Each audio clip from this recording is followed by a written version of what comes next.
Yes, boys, welcome back to another trade recap. Today is Tuesday, the 2nd of June. Get your words up, Sean. 2026. One trade, one dub, and yeah. Oh, mate, I always forget about this. This shitty tattoo I got. Just don't even ask. Got this shit in Benidorm. I can't even remember it, so you know what I'm saying. But yeah, we have got. Mate, what am I even saying? One trade, one win. Easy day today, done in 15 minutes. Super simple, super easy, lad.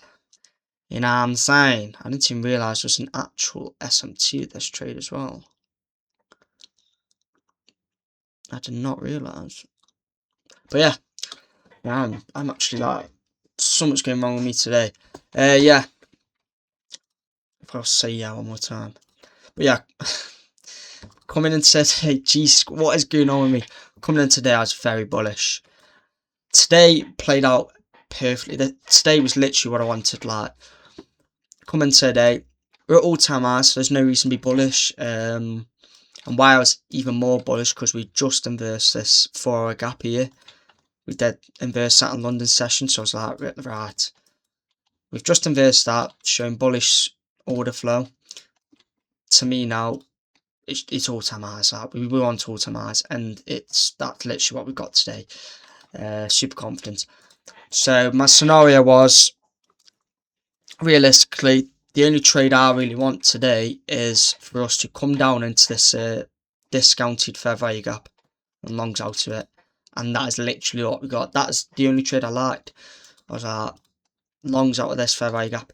I wouldn't have minded longs from one of these 1 hour fair value gaps, just because we did have an SMT. You see, ES already did tap this discounted fair value gap. So if we did want to go higher from here, I wouldn't have minded, but I would have probably would have waited for a 5-minute continuation, just to be more safe, because I was confident we wanted to come down to this discounted oh my god, discounted fair value gap before we want to go higher. But I wouldn't have minded taking a trade from here, but I would have liked to wait for a bit more confirmation, being a 5-minute fair value gap. So yeah, market opens and we just start dumping.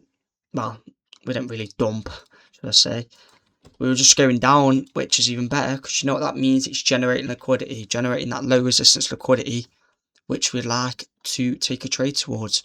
So yeah, getting all this low resistance. We finally tapped equilibrium, and I wouldn't mind taking a trade off this fair value gap as well, because it is equilibrium, but it just wasn't a setup. Like, it was just chopping, so I was like, realistically, come down here, and that is exactly what we did. Perfect. Like, look at this. Like, come on. If you didn't take this today, especially if you trade RCT, like, this was just perfect, man. Tap this discounted 1 hour fair value gap perfectly. Yes, and what was so good about this trade is, this is what a big tip for everyone.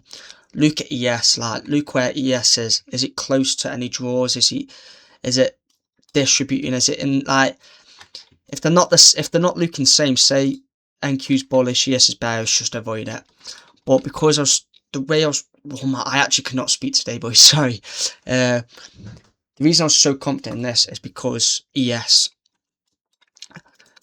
as you can see, look at this wick, respected this discounted fair value gap, and NQ has now also respected it. And then look at the draw we've got.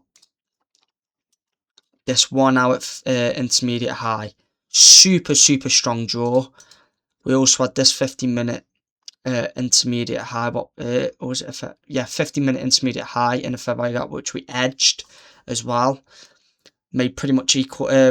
Made relative equalize. So I was like, longs is just like longs. And yeah, ES was looking good. NQ was looking good.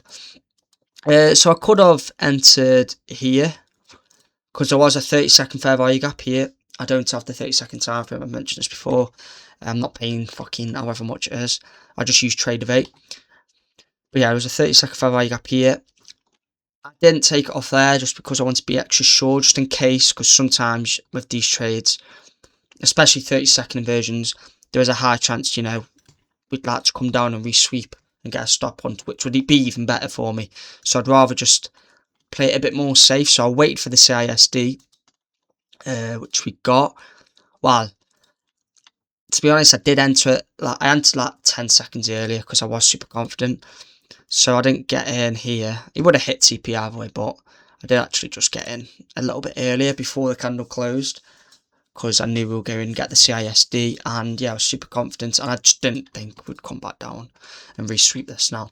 So yeah, I entered off the CISD, and yeah, break even was this, well, this unfilled 5-minute fair value gap. The start of it, yeah, easy break even. Stop loss was literally just CE of this. 2 seconds. Yeah. So CE of this wick, very good stop loss if you want to incorporate it into your trading. I use the wick quite a bit just to get that better RR, because there's a high chance we could have gone for the wick, but yeah. CE, so 50% of this wick. Obviously, I just went a little bit below the CE. Just in case he did want just, tap it and go higher. But obviously we didn't come down that far anyway. So yeah, that's my stop loss explained. Break even. Obviously pretty easy break even, unfilled 5-minute fair value gap. And then my TP was just literally for a 1-to-1. My TP was this unfilled 5-minute fair value gap. Like, that is my target. But obviously I wanted the 1-to-1, so I just went for a 1-to-1. And you're probably asking, like, why did you not go for all this? Like, I was confident we'd get all this, but I just want to get my trade, get it done, get it out of the way. And I'm trading on evos at the moment, so I'm risking heavy anyway. So I think I made like 1.3k for a 1-to-1, because I risked heavy. So yeah, I'm trading on evos, I'm risking heavy, so I just go for these 1-to-1s. And it's just not worth, for me, it wasn't worth the risk of targeting all this, because we had all this 5-minute fair value gap. For all I know, we could come up and come back down to my break even. So I just went for the 1-to-1. Yeah. For my TPs, it varies, to be honest. Like, if this unfilled 5-minute fair value gap was here, say that the unfilled 5-minute fair value gap was here, 2 seconds, then I'll target it. I'll just go for the relative I'll just go for targets. Like, I don't care about the RR, I'll just go for what I want to target. And my target for this trade was 5-minute fair value gap. Obviously I just went for the 1-to-1. But yeah, that is literally how I trade. I just target what seems right. So yeah, if this 5-minute was up here, I would have gone for this and gone for a 2.48 RR. I do not care about the RR of my trades, I just care about where price can sort of reverse from.